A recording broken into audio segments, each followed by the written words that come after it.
Hi. Hi. I thought we'd check in about 3 minutes early to make sure the connection is going well. Well, I'm going to then, you can do a little countdown. I'm going to step away and we'll start at exactly 6 o'clock Pacific Standard Time.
Well, do any of you follow David the Good, the permaculture expert? He's a real character.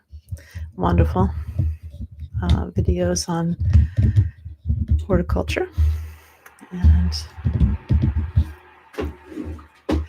he's a musician also, so he can start his, he can fill that little gap at the beginning with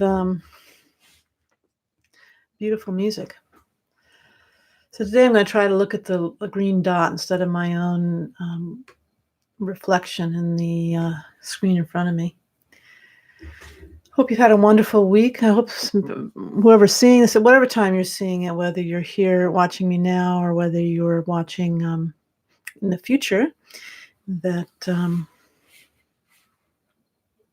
you had a wonderful day. I had a stressful day. That's good because a lot of my days are not very stressful compared to yours. And so it's good for me to remember the kind of pressure that people are under. So today's topic is how to listen to Buddhist teachings. And if you're following along in The Words of My Perfect Teacher by Patrul Rinpoche, that's sort of there's a very traditional 19th century text, which is like the 19th century equivalent, Tibetan equivalent of live streaming on YouTube. It was designed, a Buddhist book was designed for everybody, including the general public, to whom it would be read aloud instead of making them read a long Buddhist tome, and had stories and so forth. It was a little slightly less formal than traditional Dharma books. And this follows the first section we addressed last time. I think it's page 6 now. Maybe you can tell me in the if somebody's following along here in the traditional book. We're talking about how to listen to Buddhist teachings. And I think it's important because we have an educational background here in the U.S. that is, and probably for those of you watching, if you can watch it on YouTube, you probably have the similar story in that you're very well educated in worldly matters. in school, and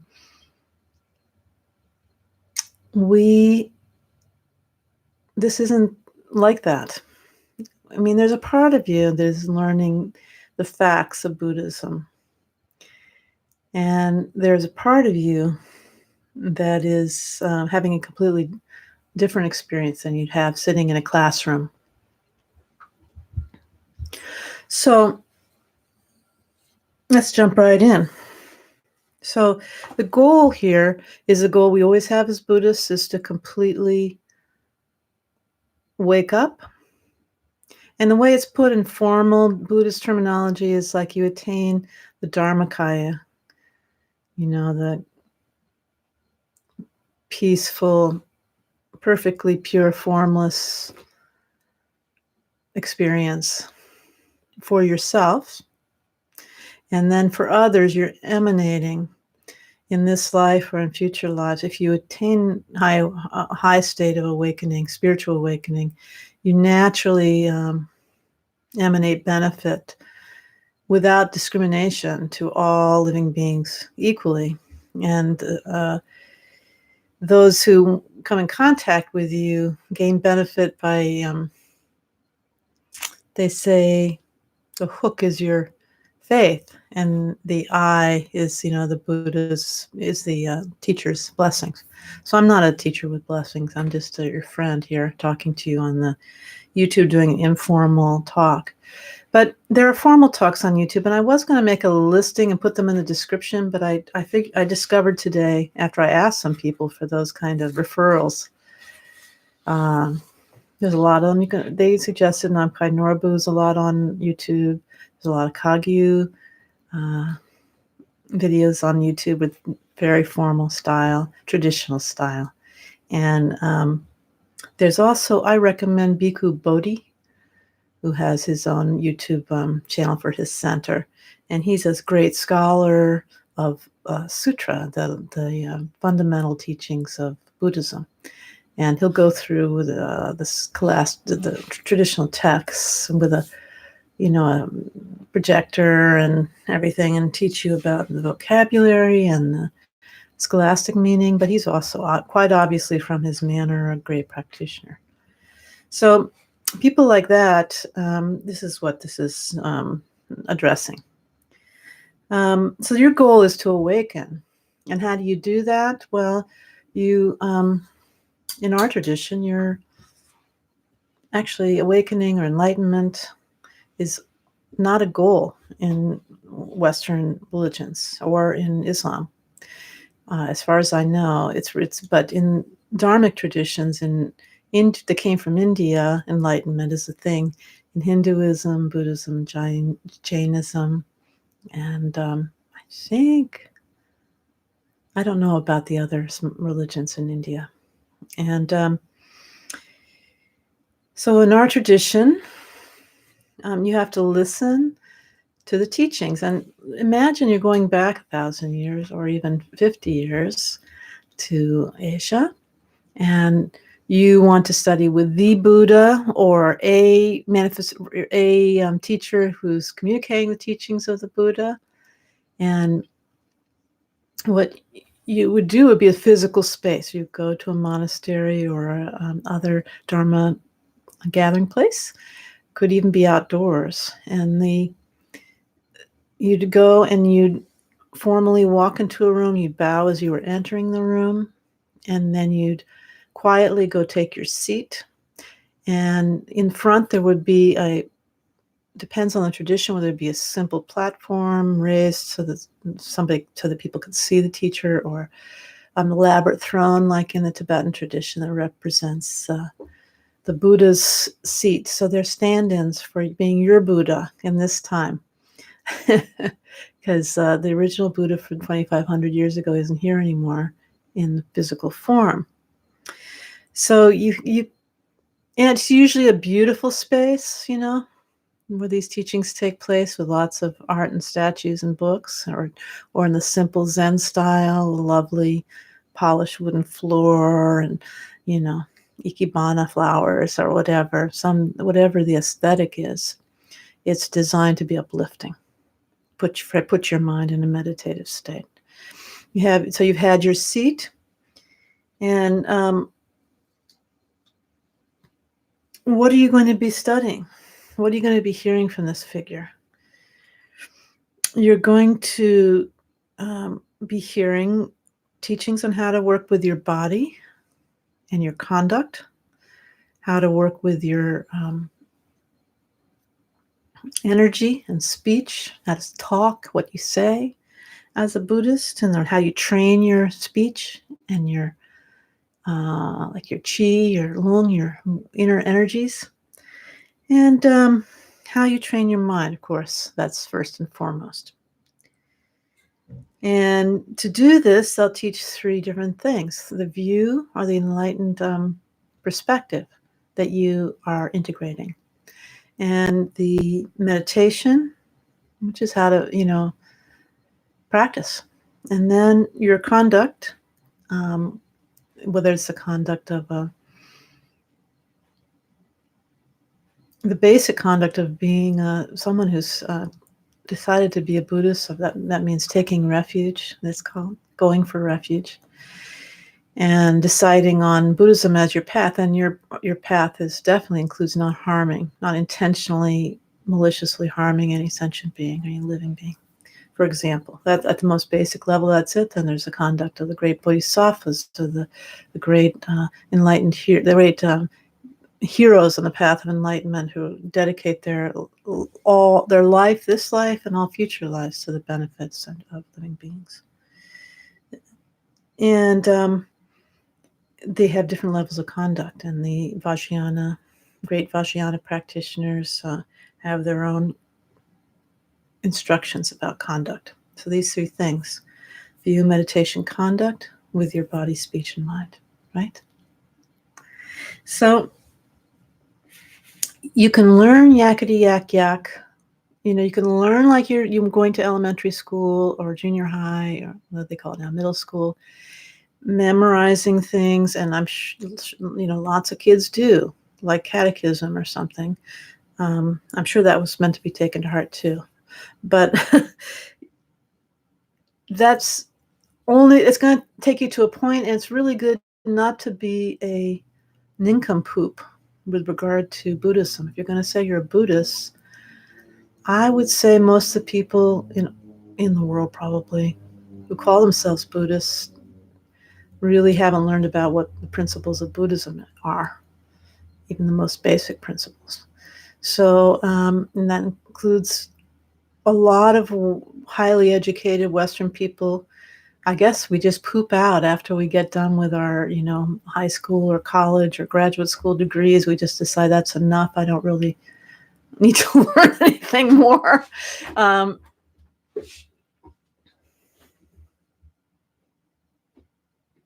don't know, but there is sometimes a kind of, there can be extremes. One extreme is deciding, I don't need to learn anything. I'm just going to meditate. That's it. It's like there's nothing wrong with that. It's not going to hurt you. We're very, very, very, people are listening to the most rudimentary, intelligent people are listening to the most rudimentary teachings, 20 years down the road. Well, maybe they're the most important teachings, because impermanence, for example, is the most important teaching. I don't know. But what I'm saying, then there's an extreme on the other side, which you'll also see in both Westerners and Asians, where all you do is the intellectual learning of Dharma, and maybe it doesn't penetrate the rest of your life very much. It's like it's kind of like mental, masturbation. Not really doing it for the fun of learning. There's an incredible wealth of knowledge and philosophy if you like studying philosophy like that.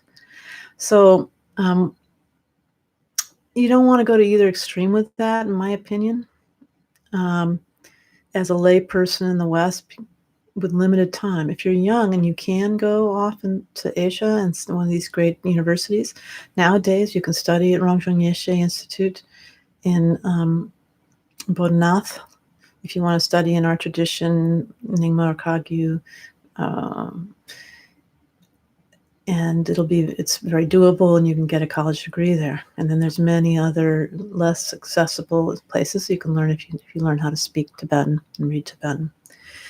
But most of us aren't in that camp, right? And what I love about the tradition that I come from, I'm just going to be a little bit, boastful here. The tradition of these ngakpas, these mantras they're called, from Tibet and the Himalayan region.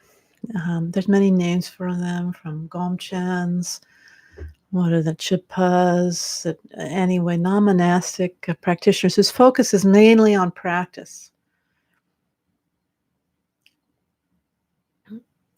Many of them know a whole lot. They tend to focus more on art, music, and ritual, but that has a lot of value, and that's in the traditions, in the practices we do, that's very critical. And they know about the vocabulary of the mind, because they've experienced it and they can taste it, and then they put it together with the words that they're studying in texts. And they aren't necessarily they aren't usually scholarly about sutra level, the Buddha's basic teachings. They tend to go through these very noble tantric teachings. But what I'm saying is they had balance, and they had in the largest Ngakpa or non-monastic yogi group in Tibet, in Repkong, they had a shedra, or like a monastic learning center, but it was more like, I think, the impression I get from the text is it was not exactly a community college, because it was very high-level material. They had a textbooks, an early progenitor of that tradition, put together like a college textbooks, instead of going for in a great monastery they'd have all these source books, but this was more like an in-between step of going to college and mainly focusing on ritual and practice and art and so forth, medicine, all sorts of healing techniques, practices for the dead, and all this kind of service-oriented stuff. And then but also they were knowledgeable. So, but it wasn't the center of their heart, their cognitive processes wasn't the center of their practice. I'm trying to learn how to speak to the little green dot. I've been working on Zoom with a lot of classes over the last few years, and there you can see the people you're talking to. Here I see a tiny green dot to remember to look up and talk to you. This is going to be interesting. Okay, it's a learning curve for me. So, say you're back in that monastery. You're learning not just from the words that they say. Typically, the Lama will come in to the room, the teacher, any tradition, I think, and then you'll sensei or the Roshi or I don't know the names for the Theravadan teachers, I'm sorry. Bhante, maybe. And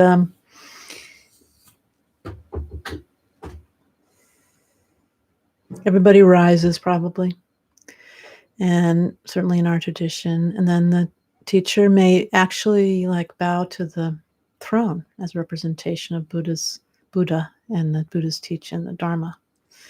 And then the teacher sits on the throne, and everybody bows, and then you sit down. So you can see a situation of gravitas, of respect, and so forth is cultivated. So since we're focused on body, speech, and mind, view, meditation, conduct, you're learning some through the auditory sense. A lot is focused on hearing, literally hearing. But the visual sense is very important, and you're learning by the example of the teacher in front of you. And so you're looking for qualities and mirroring qualities that are really absent in secular society or actually in other religious traditions. As human beings, behaviorists will look at us and notice as we talk with someone, if they smile, we smile. If they start using hand gestures like I'm doing, we start using hand gestures. We're mirroring them, reflecting them, and in some way we're modeling ourselves after them, at least in that brief interaction time. Often, if it's a friendly relationship. So this is a time, all day long we're dealing with people that are not peaceful. They don't have control over their own emotions. Maybe if you're very lucky, you get to. They don't have. They're doing all kinds of things with their mouths, like saying the most outrageous things, disrespectful things, or whatever thought comes up, blah, right out of the mouth, right? And then they're moving their bodies, all kind of restless ways, and they can't sit still, and they're not Buddhist teachers, right? Unless you're in someplace special. So you have this opportunity now in this very sort of quiet, meditative environment to be, without, thinking about it really, you're reflecting them. You're picking up on the outside in, you're picking up their mannerisms and seeing how someone acts when they do have discipline, self-control, knowledge of the Dharma. How do they sit? How did they, quite often, it should be that they're embodying kindness and patience, relaxation. You get a sense that some part of them is in meditation, even though they're talking and doing scholarly things with their mind, that there's a sense where some part of them maybe is resting in that Dharmakaya. Did I ever finish that analogy? This Dharmakaya is this perfectly pure, formless body.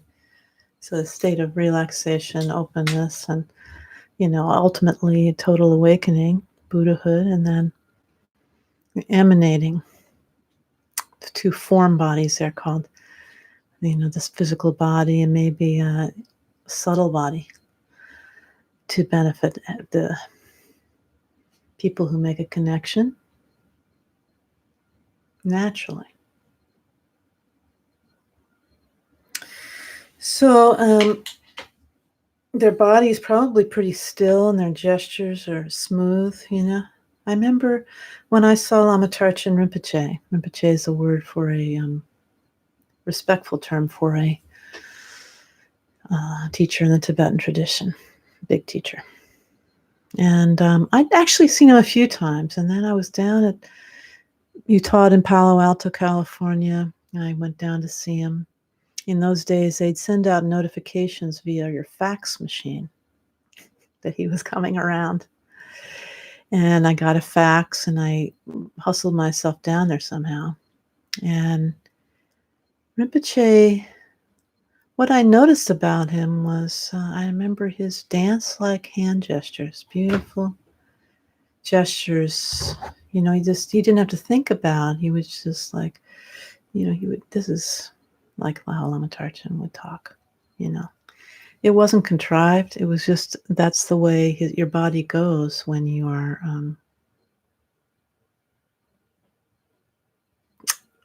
awakened. So you get it? It's not just listening, cognizing, whatever it's called, intellectually churning your intellectual mind, but also it's a kind of, you're mirroring, and also it's a kind of meditation. Shamatha, which we talked about, that's the Sanskrit word for this calming meditation. Feel free to comment, by the way, in the live comments. Shamatha is the basic meditation of Buddhism, the different forms of that. This is a form of that. Your mind, you try to focus on the teacher in front of you and the topic at hand, and your mind will wander off. That's what our untrained minds do. And then you gently bring it back, and you want to bring it back because out of respect for this teacher in front of you. And so it's also you're doing shamatha meditation without, in an uncontrived fashion, just naturally, by sitting and quietly observing this teaching in a dignified way. And the hearing, the voice is soothing and usually unhurried and quiet. So it's kind of the opposite of a preacher in our culture, like a hellfire and damnation preacher would be. You might, a lot of emotion, a lot of feeling, and maybe some shouting, this kind of thing. Sort of not like that at all in the Buddhist tradition. So on a practical level, these days, more people watch Dharma talks on the internet than they do in Dharma centers. I have a romantic, I have kind of a nostalgic feeling that that's not so great. But on the other hand, it's great because people with social anxiety, frankly, a lot of people are afraid of other people these days, always have been, but maybe more than before, can watch in the safety of their own home. It reduces pollution.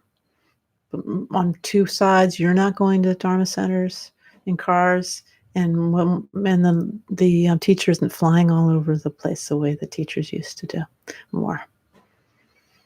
So there's many good things about it. It's often free, like this. And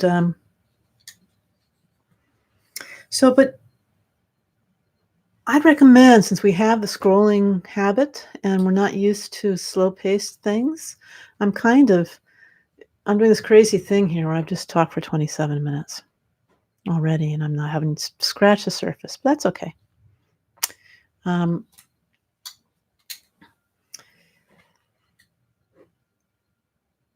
Lori. Nice to see you. Thank you for joining me. Thank you to all the 4 people who are online now watching. So it's nice to set aside a block of time if you're going to watch a recorded talk, whatever, especially from these great lamas online. Really think, like, I'm going to watch one of my teachers did a talk, and I have temporary access to it. I'm going to watch it tonight, and I'm going to check in on all my social media so my mind isn't distracted. I'm going to catch up with everything I need to catch up with, and I'm going to nicely sit down and patiently watch the whole thing through and not be flipping back and forth. It's okay with me. But with those great, part of it is watching the gaps. They don't have to fill up every millisecond with speech. And if the typical speech online these days, for short attention spans, they edit it so they cut out every and every and every non-essential word is cut out. And so all that nonverbal communication goes bye-bye, and it's cultivating the speedy habits of a non-Buddhist degenerate culture. And I'm as into it as anybody else, and I'm as easily bored and everything as everybody else. So there, but we try to make a practice of listening to teachings nicely. So if you're in a Dharma center, you want to stop looking around at other people. And once the Lama has sat on their throne, definitely no talking, of course. And make a little mental aspiration that by listening to these teachings, you will attain awakening, and so that you can benefit other beings vastly and effortlessly. Okay. So here's my thing from the modern world that I sadly feel I need to say, which is there's 2 kinds of people who teach religion. Maybe more. And one is the kind who have narcissists or sociopaths who want to have people admire them, gain followers, get sex and money, and control people, right? A cult is born every single day. So we constantly have to be aware of that. Unfortunately, that creates suspicion of teachers. It's I don't know if it's unfortunate or fortunate, because you really should be evaluating the teacher, and we'll be talking as the weeks go on about how to evaluate a Buddhist teacher. But at any event, there's my opinion is to follow Ram Dass's instructions. Remember Ram Dass? I think he didn't pass away while I was in retreat. I think he's still with us in Marin. Somebody can correct me if you know.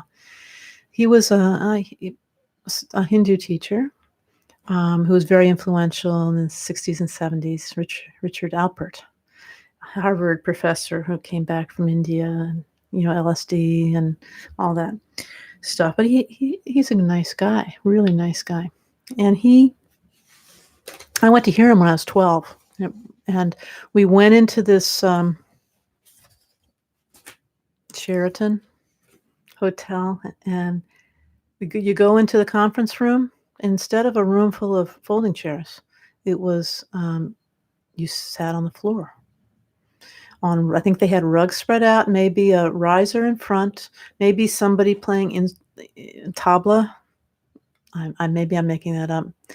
And then Ram Dass came out and sat and slightly raised, and he asked people to, just for that 2 hours that we were together with him, to suspend all that critical thinking. Not forever, I'm telling you. Be careful. Don't be a sucker.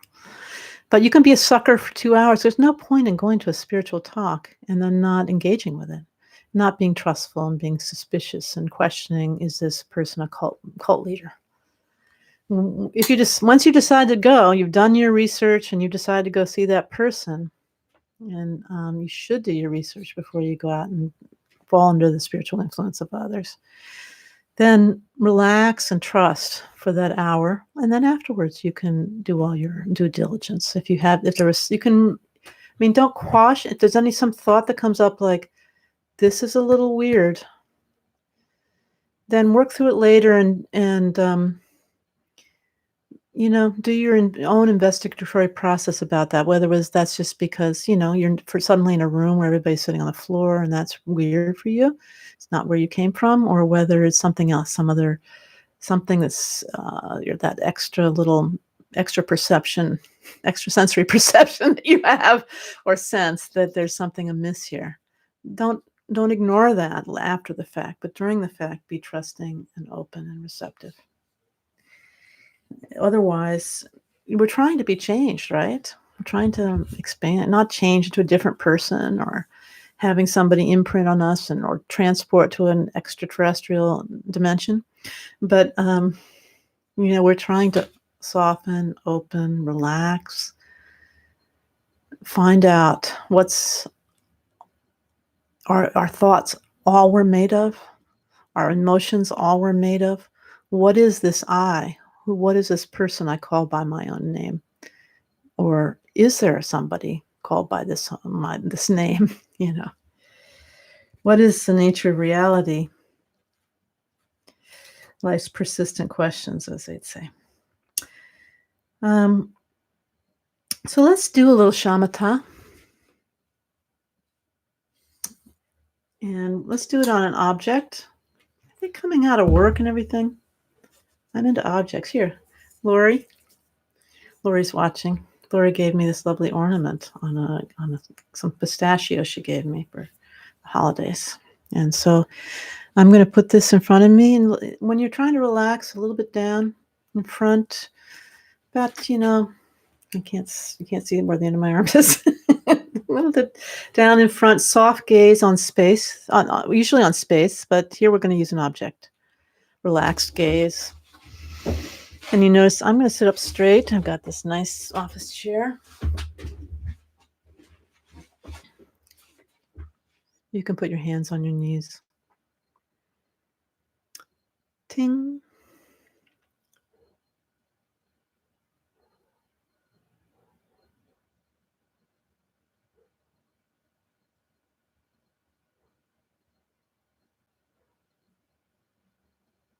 If you weren't with me last week, I'm going to say this, that you're not trying to find some deep truth about that object. There isn't any deep truth about, spoiler alert. There isn't any deep truth about that object.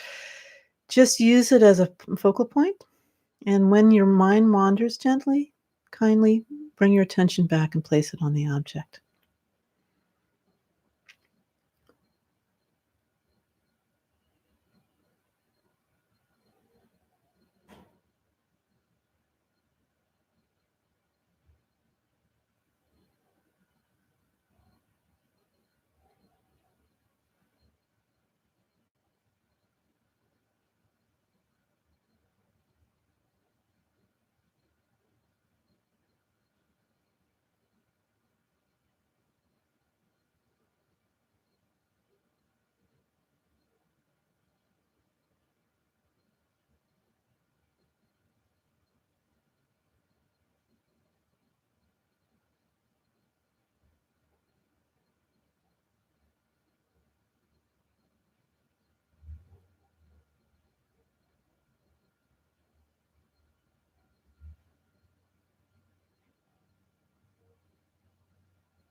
Okay.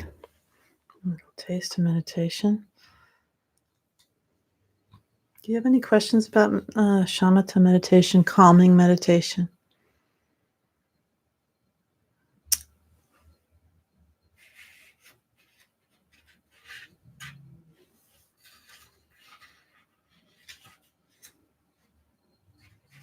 So at the end of a formal teaching, you usually the teacher will rise and you rise.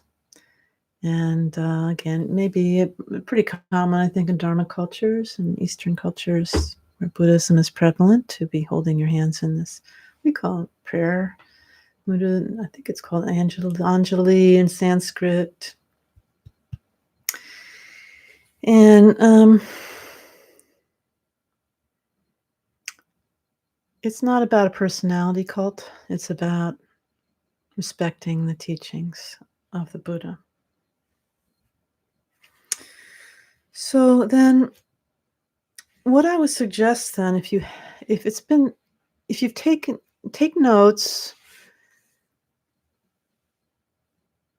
If you're in a public setting, it depends on the Dharma center how, probably not laptops are really not a thing in Dharma centers, our Dharma centers anyway. They might be in some of the Zen classrooms in the big, particularly Taiwanese or Hong Kong oriented Zen groups, Chan groups. They might be using laptops, usually written notes. And then, so the question is, okay, you focus in the first place. That's important. And then you've been receptive, so that's important. And then you've taken notes in an effort to remember, but you don't just want to take those notes and stick them away. Read through them afterwards, or set a calendar date to read through them on your iCal or your Google Cal, so that it doesn't get eternally put off. And then take 3 main points from the talk, or 1 main point, and put it on your calendar to do that thing, whatever it is they're talking about. So there's always going to be some technique you can apply, even in an intellectual. Even if it's just spending 5 minutes, 10 minutes contemplating on one of the main points they made. I put things on my calendar like that. When people ask me to pray for them, for example, I don't have any special abilities, but I do know that I have an iCal, and I can put it on my calendar, and I really will do it. So, it's a tendency to always think somebody else is going to do it. But so use your technology to do that. And then you can collaborate also with your teachers. You're an adult learner. We can have interactions. You can have interactions with the teacher. Most of them, if you're talking about some very famous Lama like Chokyi Nyima Rinpoche or Zonsar Khyentse Rinpoche, it may be impossible to get in to see them personally, or it may take years. Or you may stumble onto them on the street corner. And, there you go. It just really depends. But most of the time at your local Dharma centers and towns, they love to talk to you about, if you don't have clarity on one of the points, you really don't just sit there and nod and pretend you understand. Go for it. Go ask. There's no shame in that. It's shameful to sit around for 20 years listening to Dharma talks about the same subject matter and letting it go in one ear and out the other. That's a little shameful. Better than never listening to Dharma talk and really feel, there's some really hard to understand things in Buddhism. Go ask, go talk, make an appointment to talk to them about it. And make an offering, because their time is valuable too. So then, so a lot of people are doing self-directed study by watching videos online. And that's beautiful. So I think that the next thing we're going to do is a little shamatha on the breath, just for a couple of minutes. And then we're going to do our Amitabha thing. Yes, I have it. I have the text here. Oh, look at this. Part of it, of course, is vanished. The last page is vanished, but that's okay. I'll look with you in the comments section. So I put so let's do a few minutes of shamatha. And then in the comments section below, gosh, I'm trying to get some way so you guys can see that. When I put it in the description, it disappeared when the live stream started, the lyrics, and now I can't see the lyrics. I'll have to look And the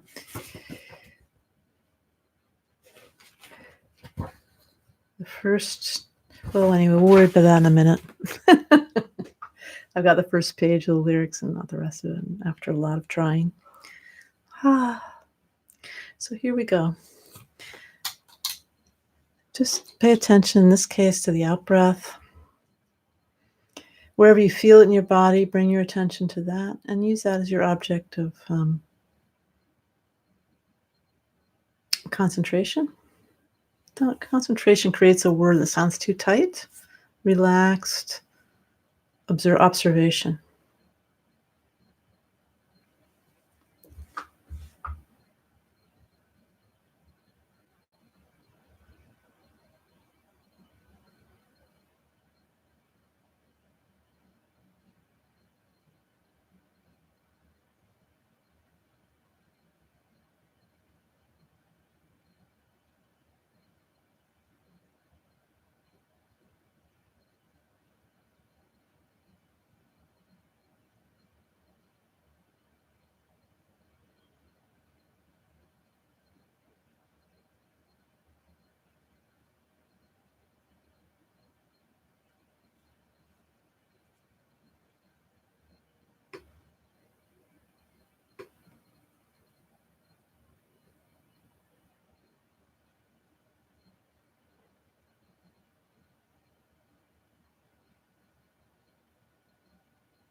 And the second page, it's just see, this is the way it is when you relax. You can see what's right in front of you. Just in the wrong order. Crinkle, crinkle, crinkle. Rip, rip, rip. Okay, so now here's this third form of meditation, this meditation on a luminous, apparent yet non-existent Buddha, awakened being. Buddha is just a word for a fully awakened, fully enlightened being. That's all. That's what we're aiming for, Buddha. And a red Buddha is in the sky in front of you, called Amitabha. His hands are in, let's see if I can bring my little screen down like this. Like that, in your lap. And they've got an alms bowl or begging bowl on top of them, a nice one. And he's just wearing monk's robe, and he's called the Buddha of infinite light, so he's shooting out a lot of light there. And this gesture is about, you can call it meditation. Yamshak is meditation, but it's also, you're welcome. Hi, Heart Sutra. Hi, Sega Genesis. Thank you for saying hi.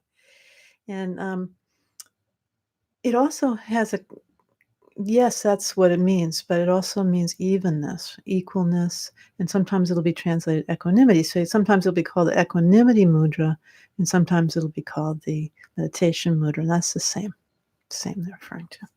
So resting in evenness, as Tinley Norba Rinpoche, the great scholar, practitioner, Buddha said, used to call even meditation is called, you would call evenness, and then post meditation, how that's usually translated, he would in Tibetan he would call after evenness. So our lives are a combination of evenness and after evenness.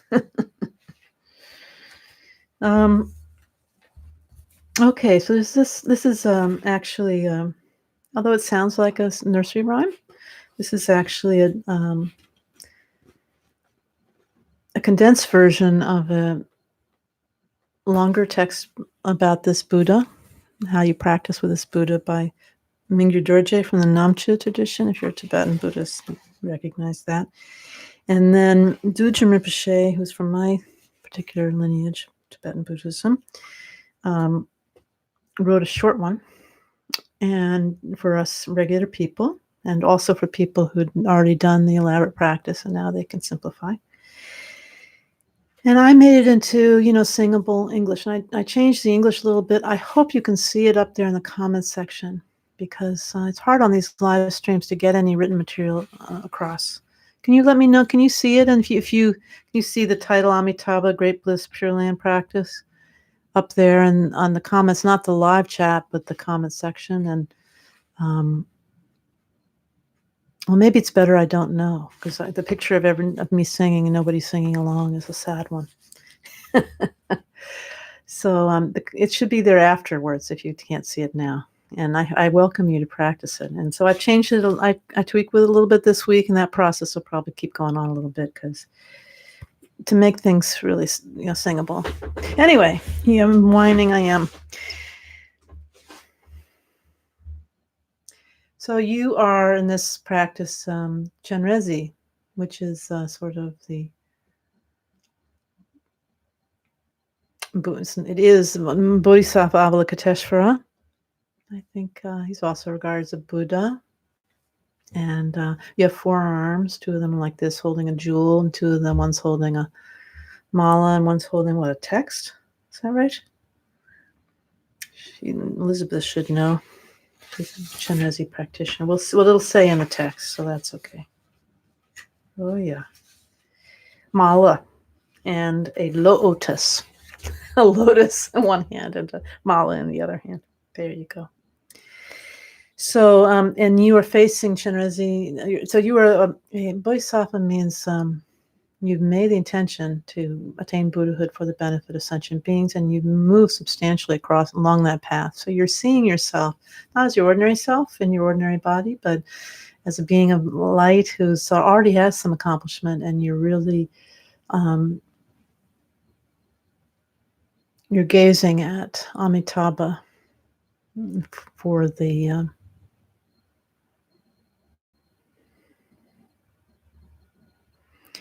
in an aspiration to become fully enlightened, I'd say. Homage to the 3 precious jewels and the 3 roots. I go for refuge. I mess up my own melody. Let's start over again. But I was thinking, thinking will mess you up. If you've done it in Zen, they have the rakasu, a kind of vest in the front that they sew, and as part of their preliminary practices for their lineage. And when you when the teacher then looks at your sewing and says, "Oh, what were you thinking here?" So I was thinking there, where I messed up, is that the way it works with this thing is that the visualization is set up, and we can go through it in depth sometime. And then you recite mantra while ideally you have a mala in your hand, and I don't have a mala in my hand. I have an electronic counter, a modern version of a mala in my hand. That reminds a physical reminder that you're meditating. And then you're using your speech to recite Amitabha's mantra, which is Om Amidewa Shri. Shri. It's not a sound we make in English, right? Shri. Om Amidewa Shri. That just is the name mantra of Amitabha Buddha in Sanskrit. And so you're visualizing Amitabha, you're using with your mind, with your body, you're counting the mantra, and with your speech, you're saying the mantra, and you say it at the level of it can be heard it's a little whisper that can be heard at the level of your own, top of your own t-shirt. Okay, now I'm thinking about this. Homage to the 3 precious jewels and the 3 roots. I go for refuge to these zones of refuge. I spark the bodhicitta as supreme awakening, so that I may place all beings in enlightenment. The nexus of a pure realm of ecstasy is not other than the world we already know. In this instant I'm a white bodhisattva, with one face, 4 arms, and 2 palms together. In the right hand is a mala, in the left a lotus. I am seated cross-legged on some lotus and moon. In front on his own lotus and a moon seed is the protector Amitabha, red complected. One face, 2 arms in meditation mudra. He wears Dharma robes and holds an alms bowl. He is seated in cross-legged posture. To his right is white Avalokiteshvara. To his left is blue Vajrapani. There's an entourage of infinite enlightened ones, bodhisattvas, hearers, and the worthy ones. Light rays spread from seeds at their brows and hearts and throats, invoking wisdom beings from Amitabha's pure land. They dissolve into the scene inseparably. From the heart of Amitabha, from the letter Re, lights radiate again, pervading all the space. All beings are cleared of wrongdoing and hindrances, and freed up from deep reoccurring suffering. Om Ami Dewa Shri, Om Ami Dewa, Om Ami Dewa, Om Ami Dewa.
By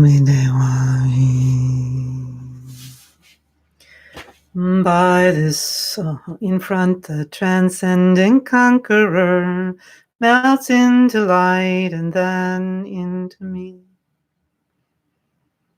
This body of mine dissolves like a sky rainbow, becoming unified emptiness and love.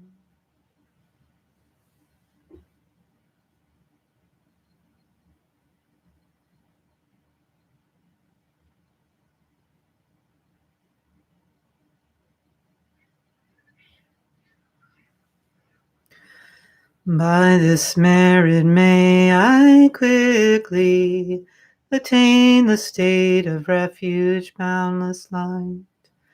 May I, living beings, every single one, find our placement on that very ground. Find our placement on that very ground.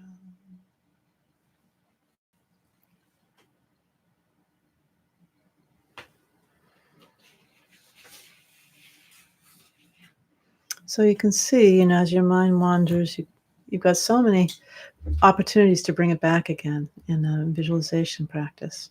So it's very helpful for beginners, and we're all beginners. And so, say, oh, I forgot I was Shinrezi.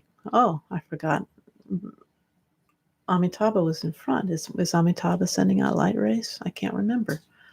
And that just naturally, that curiosity and stimulus brings your attention back.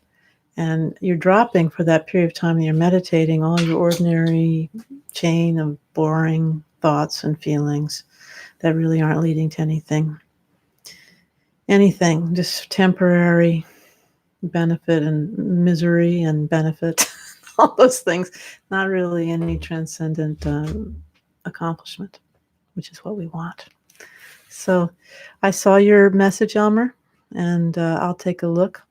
Thank you. Well, I think that's about it for this week. And thank you for showing up. I don't necessarily expect anyone to show up live, so I really appreciate it when you do. And the people who are watching from in the future, please, I will number each one, so there'll be a consecutive order of things that you go through. All righty. Good nighty. I'll see you next Monday night. Bye.